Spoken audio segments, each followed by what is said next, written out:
Hebrews chapter 12. Therefore, since we also have such a large cloud of witnesses surrounding us, let us lay aside every hindrance and the sin that so easily ensnares us. Let us run with endurance the race that lies before us, keeping our eyes on Jesus, the source and perfecter of our faith. For the joy that lay before him, he endured the cross, despising the shame, and sat down at the right hand of the throne of God. For consider him who endureth such hostility from sinners against himself, so that you won't grow weary and give up. In struggling against sin, you have not yet resisted to the point of shedding your blood, and you have forgotten the exhortation that addresses you as sons.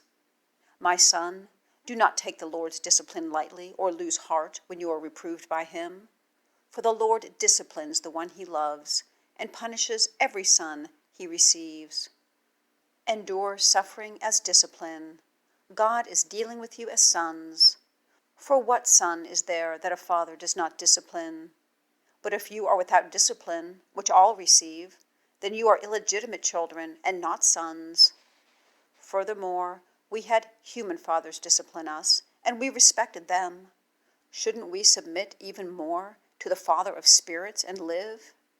For they disciplined us for a short time, based on what seemed good to them. But he does it for our benefit, so that we can share in his holiness. No discipline seems enjoyable at the time, but painful. Later on, however, it yields the peaceful fruit of righteousness to those who have been trained by it. Therefore, strengthen your tired hands and weakened knees, and make straight paths for your feet, so that what is lame may not be dislocated, but healed instead. Pursue peace with everyone and holiness. Without it, no one will see the Lord. Make sure that no one falls short of the grace of God, and that no root of bitterness springs up, causing trouble and defiling many. And make sure that there isn't any immoral or irrelevant person like Esau, who sold his birthright in exchange for a single meal. For you know that later, when he wanted to inherit the blessing, he was rejected, even though he sought it with tears, because he didn't find any opportunity for repentance.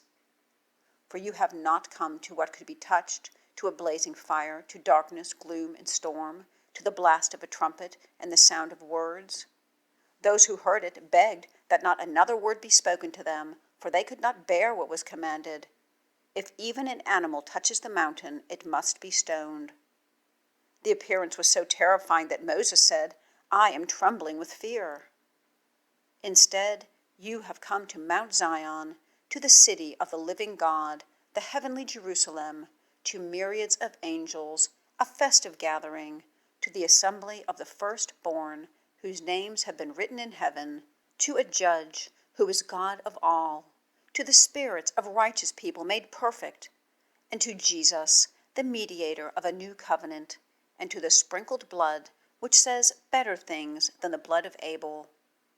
See to it that you do not reject the one who speaks.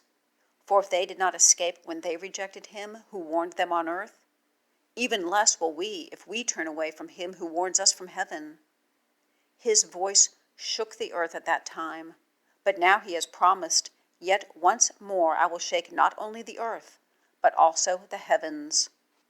This expression, "yet once more," indicates the removal of what can be shaken, that is, created things, so that what is not shaken might remain.